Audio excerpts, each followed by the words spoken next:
Michael, welcome. Thank you so much for being here today. Yeah, thank you so much for having me here today. Well, I'm very excited that I'm going to get to learn from you today on what I think is a very important topic and one that is either not talked about enough or talked about in ways that can seem really confusing. And I feel like people often get stuck in an information loop. But before we jump into that topic, I also have a note from your bio that your first time ever meditating was with Deepak Chopra. And I would love to hear how that happened and what it was like. Yeah, so I got invited to this retreat that Deepak was hosting, and I was super excited to be there, of course. And I go there, and I knew maybe two people there, so it was a very new experience for me. And mindfulness was something that I've always heard of, right? But never really practice it. And so, really being there every day, we started with meditation, sometimes yoga too. But I'll be honest, I didn't get up early enough for the yoga. Uh, we go into this session and we're doing a meditation exercise that Deepak is leading us through. And I mean, I'll never forget it. It was actually mind blowing. Had a total out of body experience, felt really light floating. And one of the questions that we asked in the meditation was just, who are you? And such a profound question, right?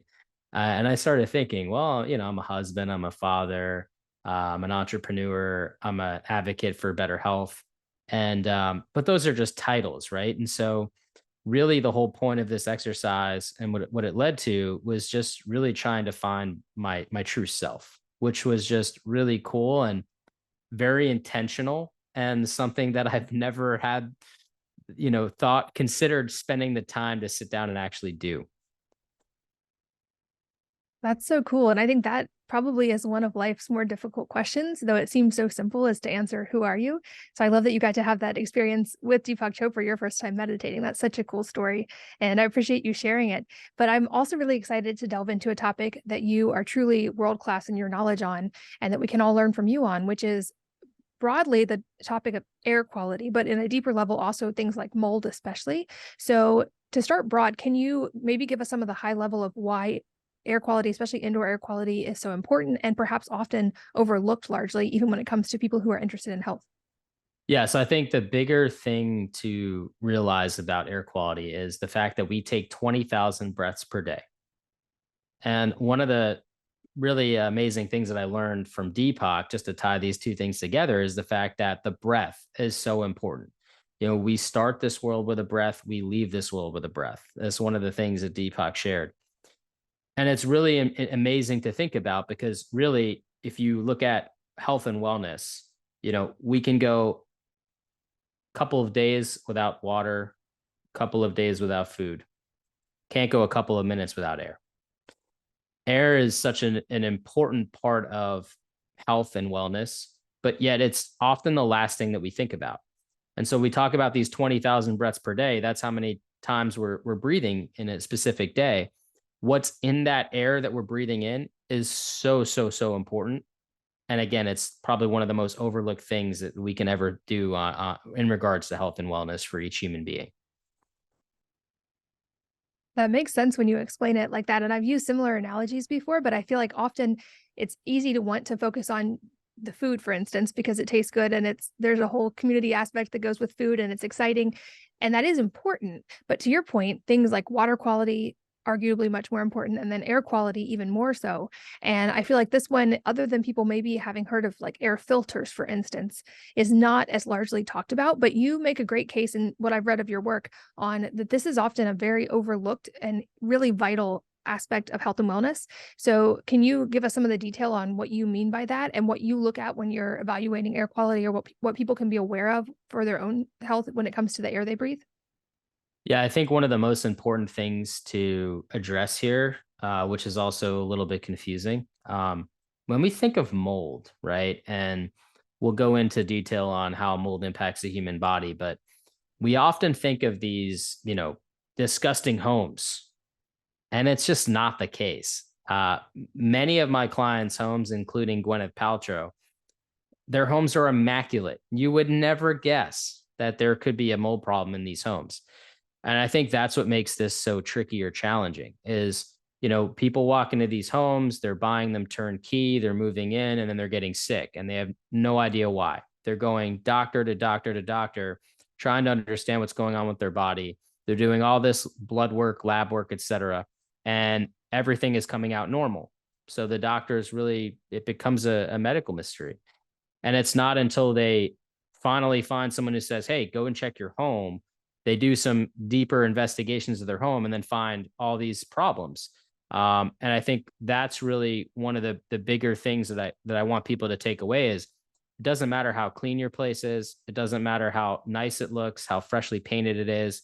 You may have problems behind your walls or in your HVAC system, things that you don't typically see because we don't have X-ray vision, right? And so testing is so vital to really understand how how is the impact that my home is having on my health, on my family's health. And I think it's that data that can really help us build whatever we need to do to get better air quality, right? It is much more than just plugging in an air purifier into your wall. And I would guess that depending on where someone lives, there's a higher or lower chance of mold. Just I know dry climates probably on average have less of a mold issue across the board. But how, on average, is mold getting into our homes to begin with? I know the maybe the preconception is that it's usually only a water leak or something like that.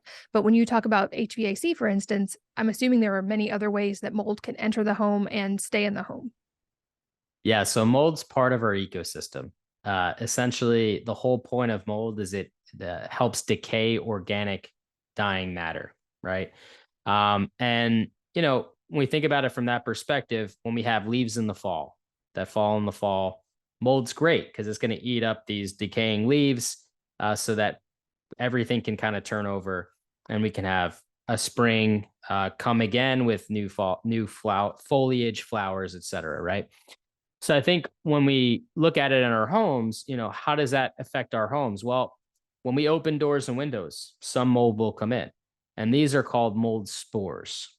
Kind of like how weeds produce seeds, mold produces spores. So our spores are always going to naturally occur in our environment.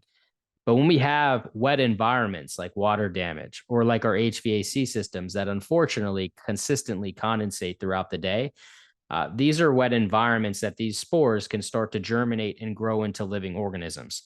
That's where things become problematic because the minute amount of mold spores you be breathing in outside, it can be a lot higher if it starts growing inside, especially with the amount of volume of air that's inside of our homes. It's much more limited than outdoors, right? So that means that more particles and potentially toxins entering our body with each breath that we take in higher concentrations.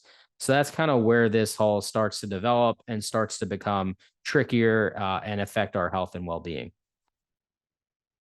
And for context, what are you finding as far as what percentage of homes might have mold and not know it? I know certainly there are cases where people suspect a problem and identify it, but from what your research and what you've seen, are there probably an equal or bigger percentage of homes that have mold and people don't know? And if so, what would you guess that number is?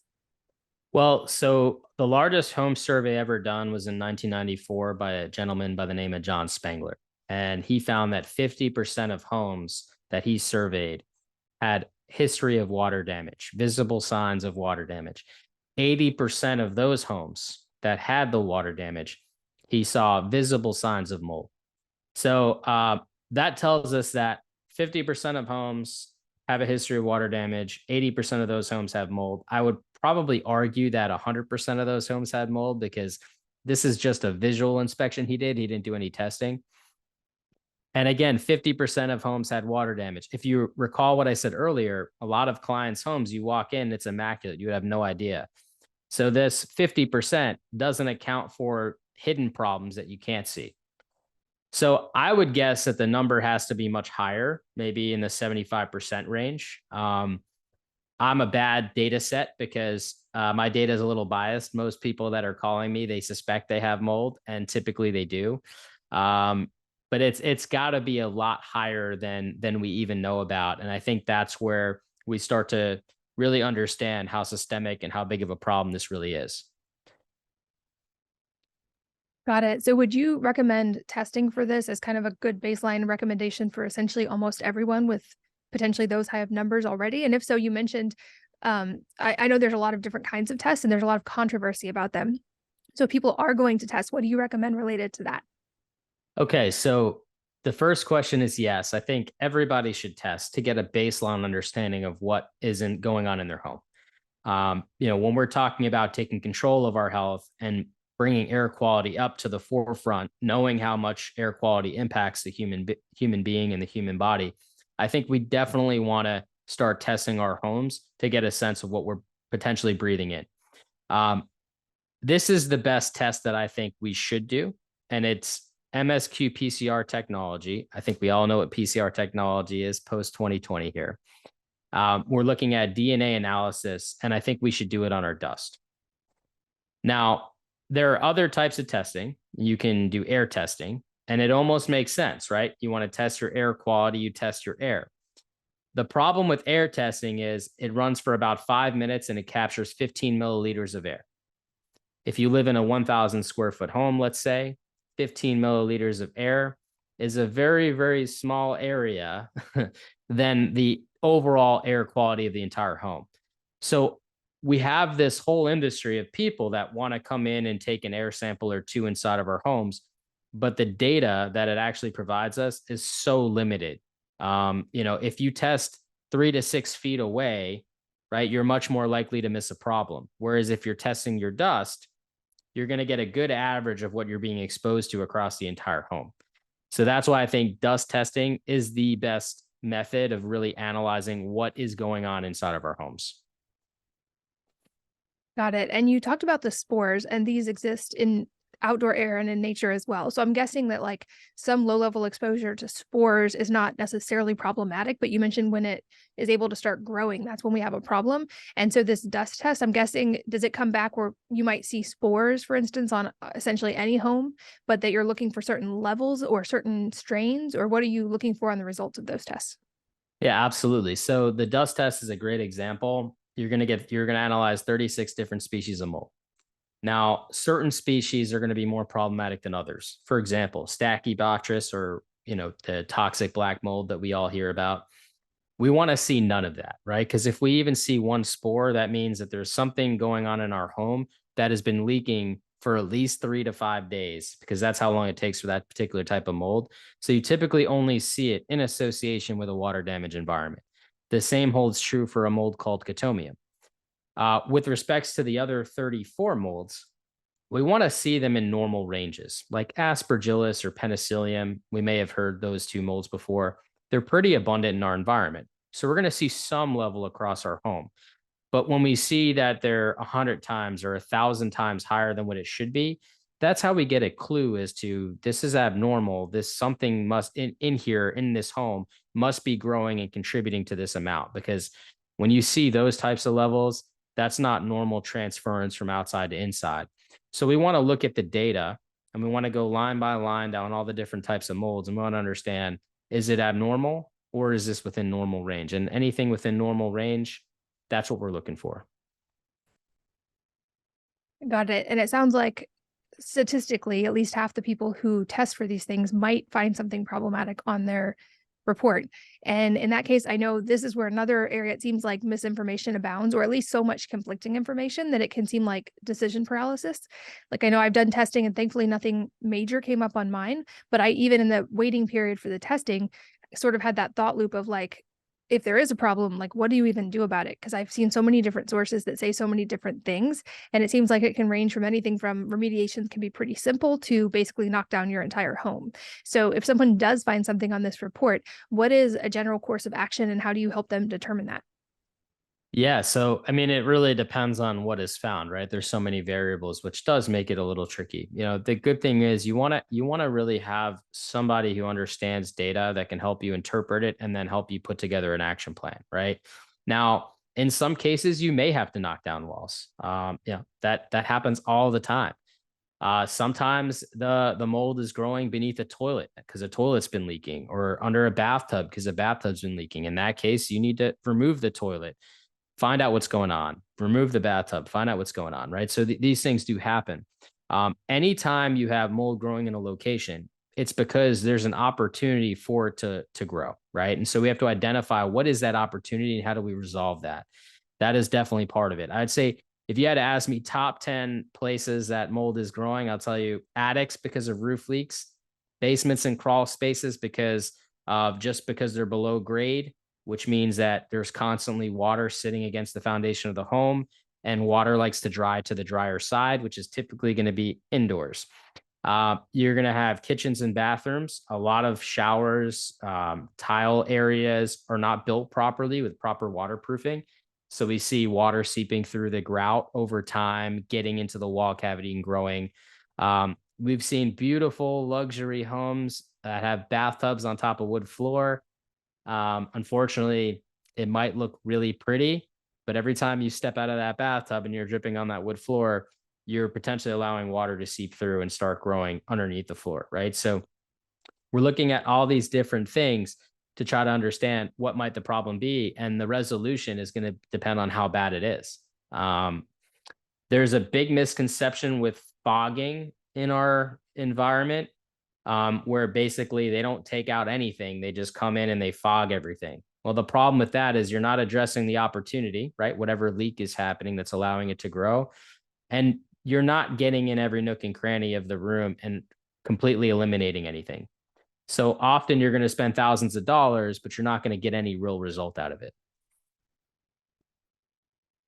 Gotcha. That makes sense. And it seems like then it could come back. And on that same note, is there anything preventative people can do, either if they're going to buy a house, build a house, or check their current house to try to minimize the chances of mold growing?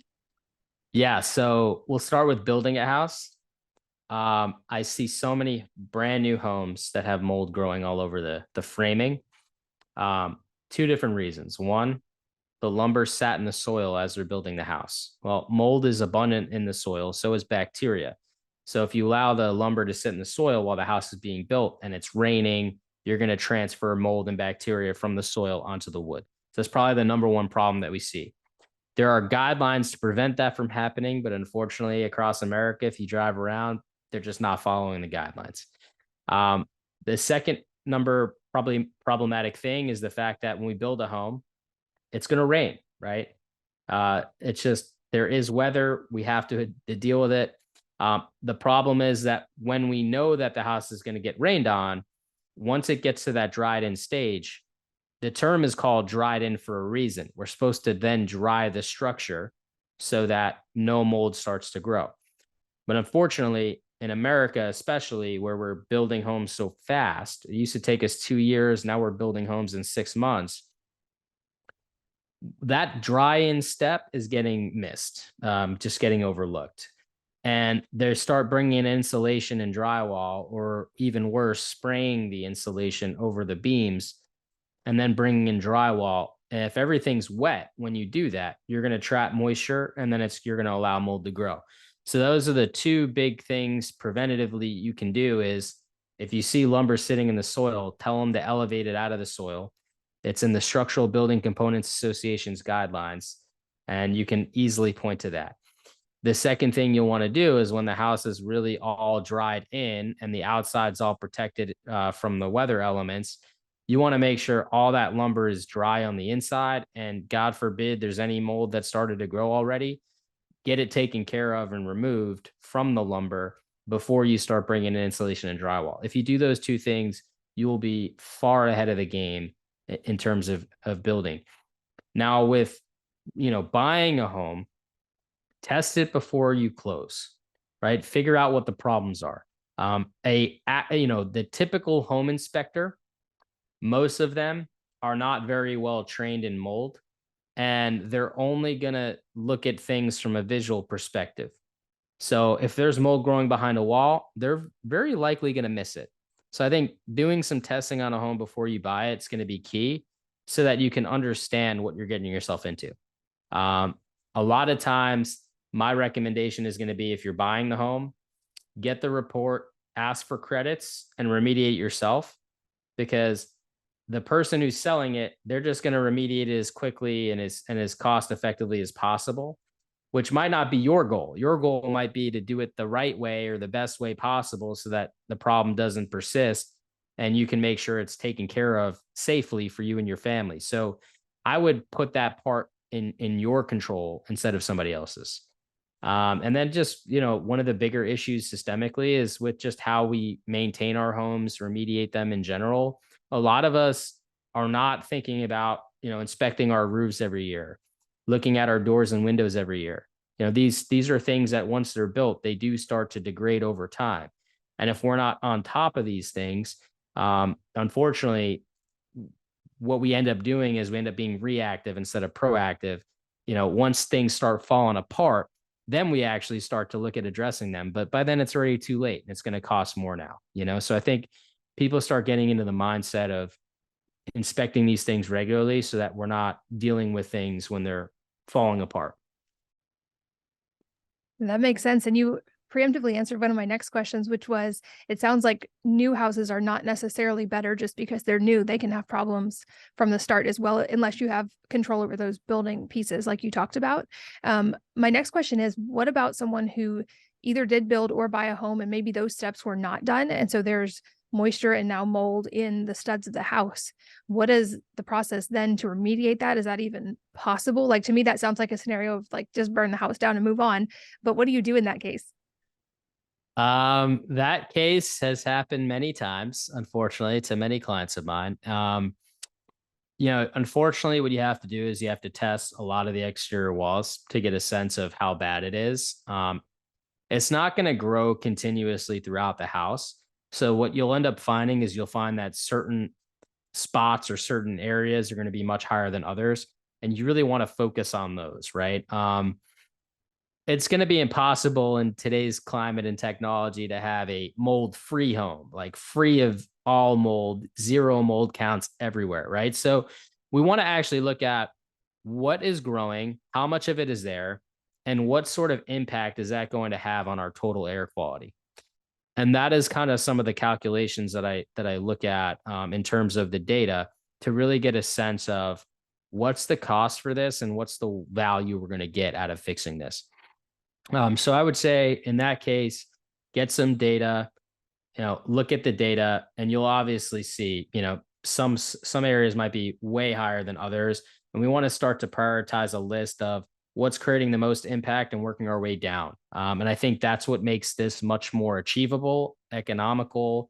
And I'll be careful with the word economical because I know that can be a tricky word here, but it helps you really take control over what you can afford to do and do it effectively.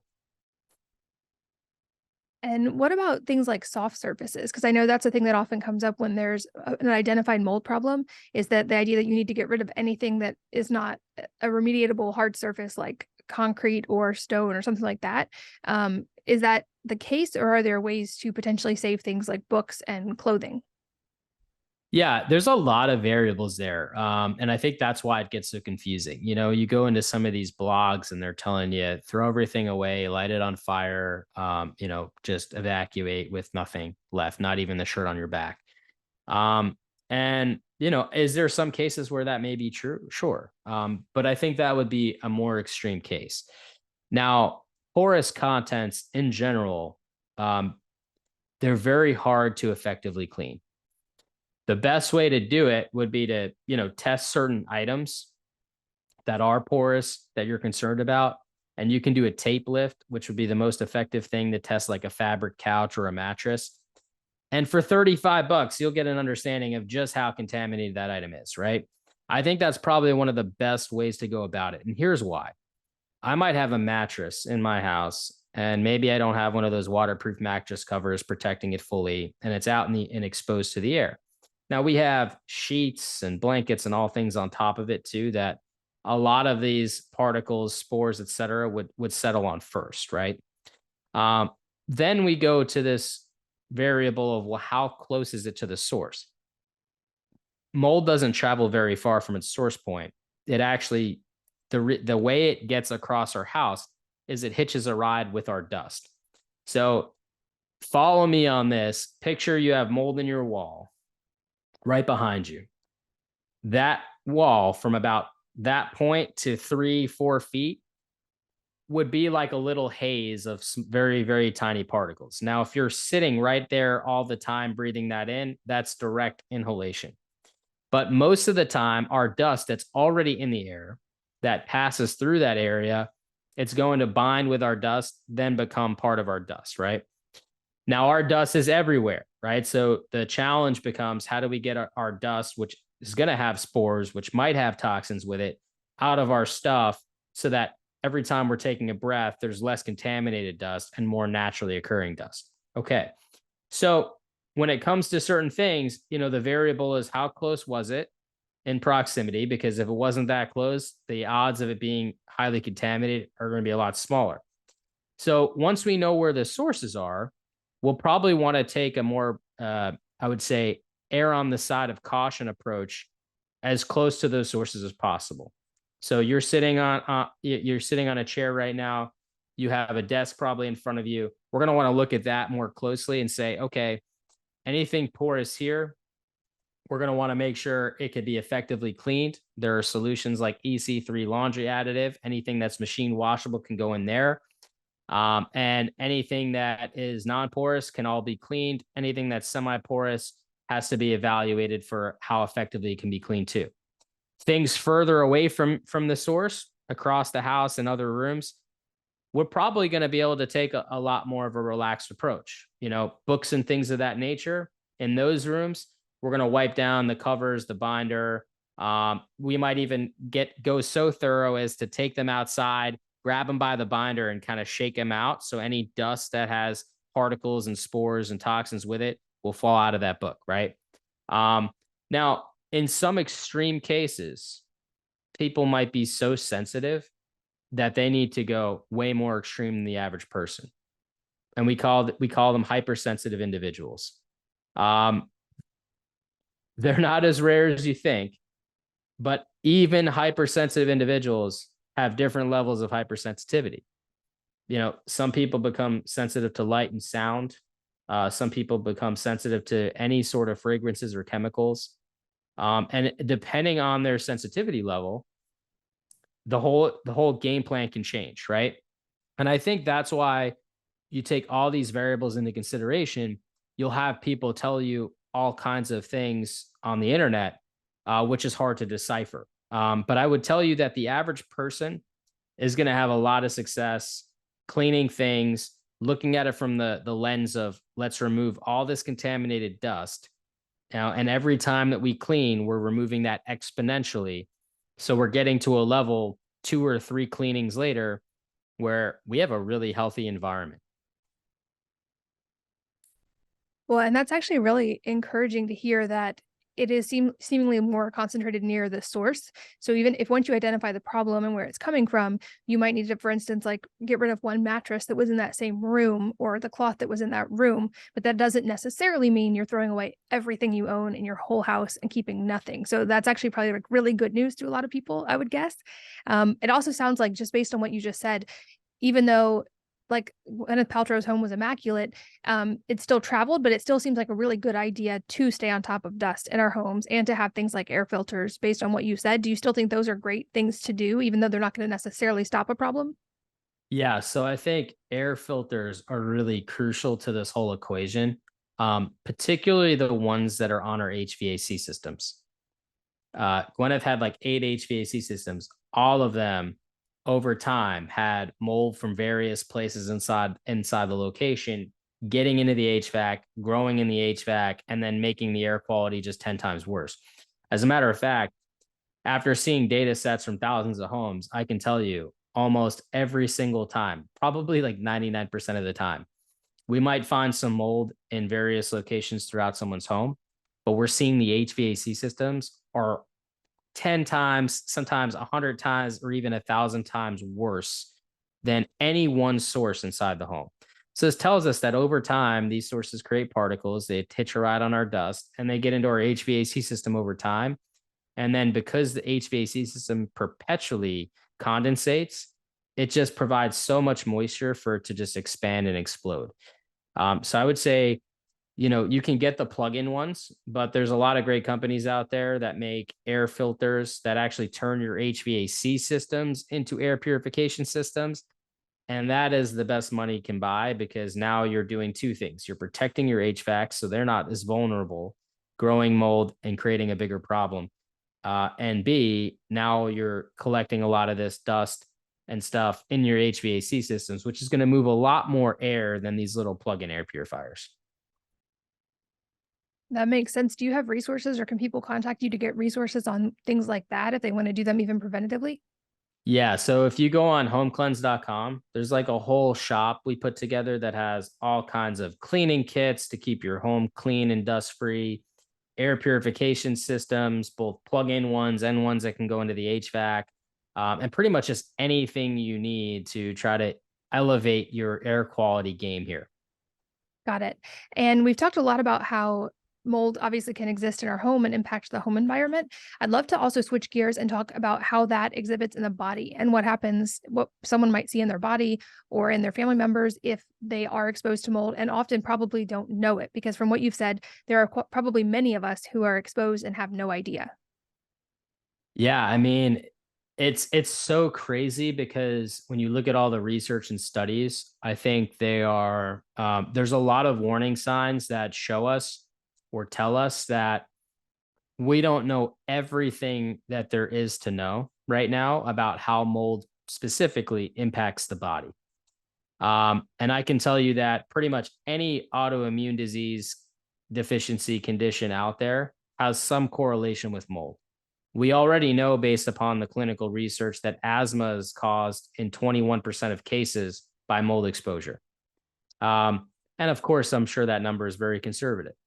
Uh, we also know that due to the great work Dr. Dale Bredesen's doing, mold can cause inhalational Alzheimer's, the early onset of dementia, right? So it not only causes some of the respiratory stuff or the allergy like symptoms that we've all grown up knowing about, but it also can be neurodegenerative, which is, huge to understand and know. We also see that air quality in general, which kind of covers the umbrella between mold, bacteria, VOCs, toxins, um, formaldehyde, etc., any particulate matter that infiltrates into the body, um, is causing 10% of the cancer cases out there, and that was done by Cancer Research UK. So there's a lot unfolding around this now that's making this more important in terms of how we're learning. I'll tell you, we are severely underfunded with research capabilities, which we see more shifting happening in our government, which is nice. But I'll tell you, between the amount of cases I've seen with people with Lyme and how sick they've gotten due to mold exposure, Hashimoto's, another one, POTS. In kids, we see PANS and PANDAS symptoms flare up like you wouldn't believe in these toxic homes. We've seen correlation with alopecia. I've watched kids lose their hair and regrow their hair once they resolve the problem. Miraculous stuff that I couldn't explain myself because the medical research is kind of lagging behind. I seen a woman, Shannon Hill, out in Florida. She was diagnosed with POTS. She was bedbound 95% of the time. She had a GJ feeding tube installed into her lower intestines to give her the nutrients to keep her alive. She was a mother of three, could barely take care of her children in the condition she was in. Within 7 days of her moving out of her house for us to actually go in and fix it, she made a miraculous recovery, was no longer bedbound, was able to remove the GJ feeding tube. Now, how can we explain this in terms of medical and science? We can't. We have no idea how or why. We just know that it occurred. So when we look at this from this perspective, inflammation, the gut-brain connection that it influences, how do we draw this parallel? And I think that's been one of my biggest challenges so far. And when we look at some of the studies, there's a couple things that we can tie together that might make a lot of sense. There's a great study on particle kineticus that talks about how anything that gets trapped or deposited onto the lungs that is not able to be removed by our natural defense mechanisms can cause pathogenic effects. So when you learn that, it kind of starts to make sense why we have all this correlation with autoimmune disease, which is on the rise, as we all know. And Then we have to tie it with another fact that I learned from the American Lung Association, which says any particles smaller than 10 microns will bypass our self-defense mechanisms, get deposited on the lungs, potentially even enter our bloodstream. So now we're seeing anything smaller than 10 microns. Well, that's mold, that's bacteria, viruses, toxins, most allergens and pathogens. We can start to really make sense of this. So what's happening is we have way too much mold in our environment, which unfortunately can happen to quite a few people. Every time you take a breath 20,000 times a day, you have these tiny particles and toxins that are bypassing our self-defense mechanisms, getting deposited on the lungs where it can have pathogenic effects, entering the bloodstream where it can start to disrupt the gut, and really, unfortunately, start to build illness in otherwise healthy individuals. And what we see is, when you learn about mold specifically, uh, we make a lot of antibiotics out of mold. I don't know if you guys were aware of that, right? Penicillium is a mold that produces a good bit of antibiotics. Penicillium also creates a toxin called mycophenolic acid, which is what we use in immune suppressing drugs to suppress our immune system intentionally, specifically when we have organ transplants and big medical surgeries where we need to suppress our immune system so that our body doesn't have these reactions to,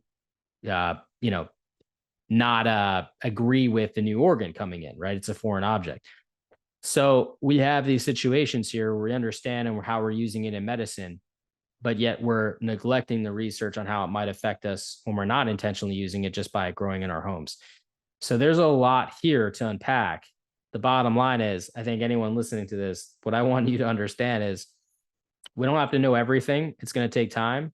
What we do know is we can test for it in our homes, we can test for it in our bodies. And when we see those two things correlate and we know we have symptoms, it's important to do the work to make improvements. And I will tell you, almost everyone that has done that has ever come back to me and had this conversation, said they feel noticeably better by making those improvements. So, it's really important that we kind of look at that.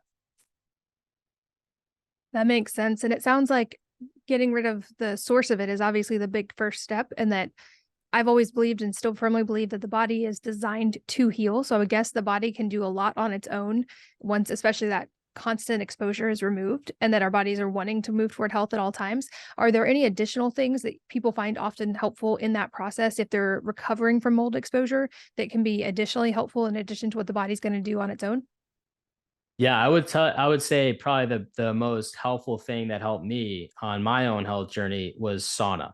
Um, a lot of people are taking specific binders like activated charcoal or some of the stronger stuff that you can take. Um, and for me, it was sauna. And I'm sure everybody has their own story. Unfortunately, the human body, as miraculous as it is, no two bodies are exactly alike. We all have different genetics, epigenetics, different immune systems, immune responses, etc. So I always say, if you're on this journey, you're looking for tips or tricks, definitely check with a doctor first to get an understanding of what might be right for you, because I'd say different things work different for different people.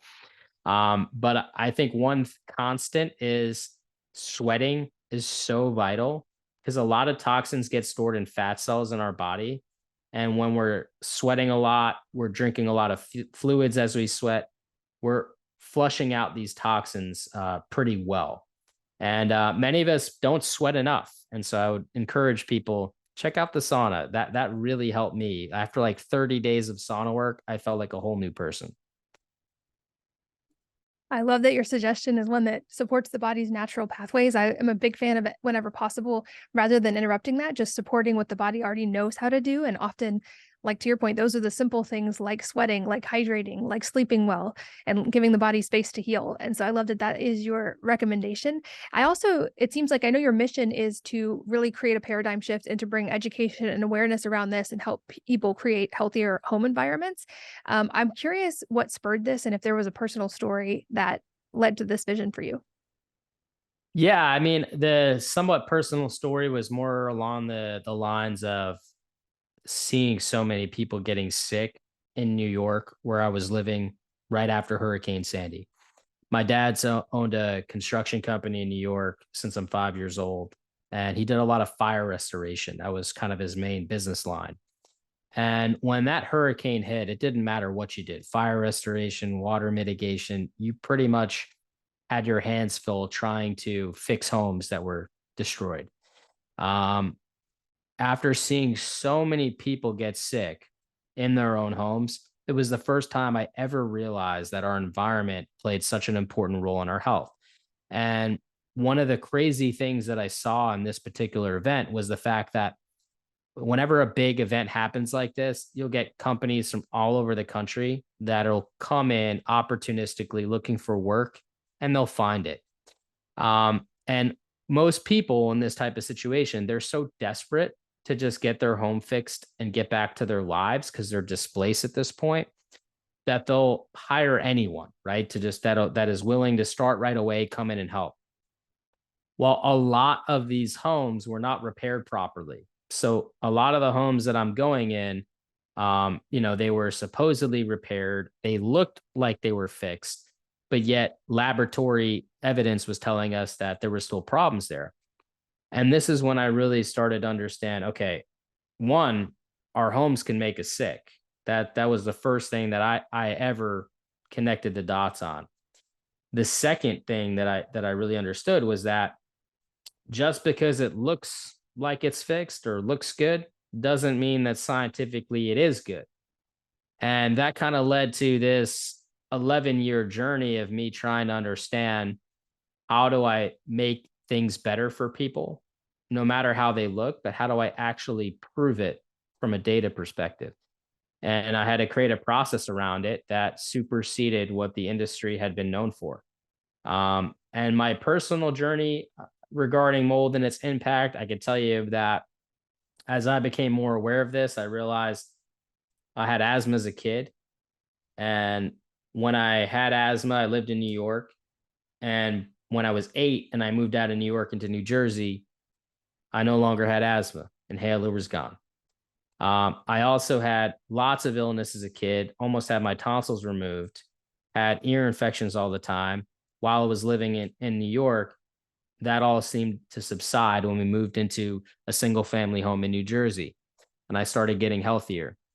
The other thing is, being in this industry for 11 years, even with protective gear, going into people's homes all the time, I too woke up like most people, not realizing didn't feel quite the same way I felt in my 20s. And I just chalked it up to getting older too, until I realized, I go into a lot of homes, even if I'm protecting myself 99% of the time. Some of these homes we've seen data for pretty toxic. I should probably check myself. And that's when I started doing that whole detox program, sauna. And I'll tell you, I was energized again. And before then, I was really wondering, if I am getting older or if my kids are making me tired. And finally got my energy back and lost a ton of weight in the process too, and became much healthier. That makes sense. Yeah, like you, I had a personal journey into the world of health and then have gotten to learn so much and meet so many incredible people throughout that. I will, of course, put links in the show notes so that people can find you because, like you said, there is a lot of nuance that goes into this and a lot of very personalized understanding depending on someone's individual case and what's going on in their home. And I know you have resources and evaluation and all kinds of info about this. So those links will, of course, be in the show notes. But where can people find you online to keep learning beyond what we can cover in a 1 hour podcast episode?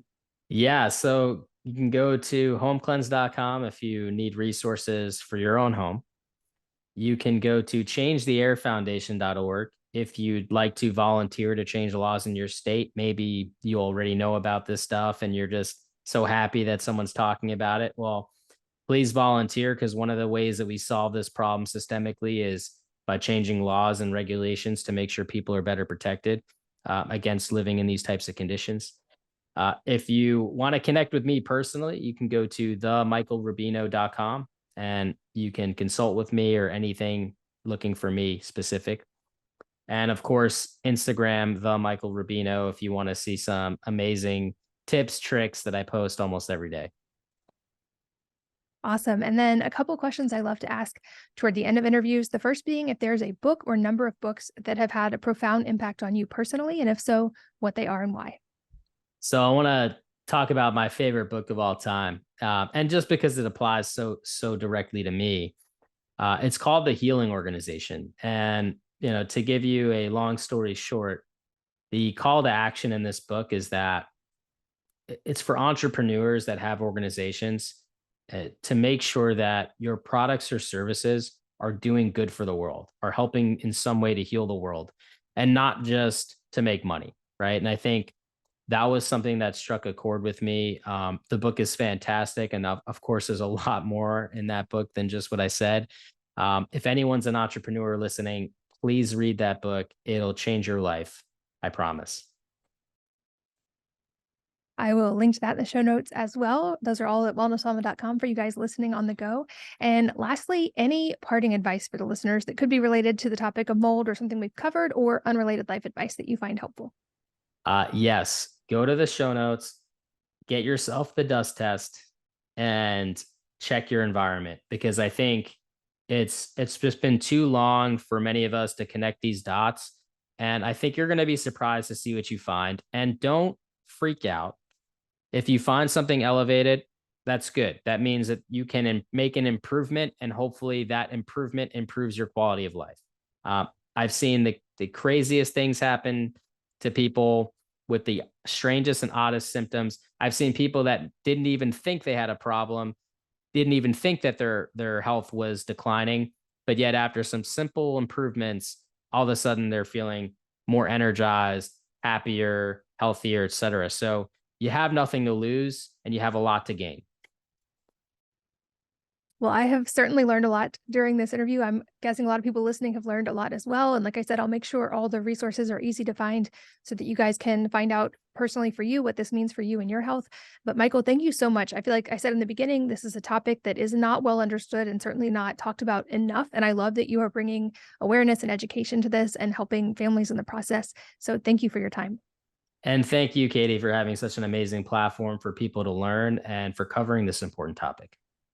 And as always, thanks to all of you for listening and sharing your most valuable resources, your time, your energy, and your attention with us today. We're both so grateful that you did.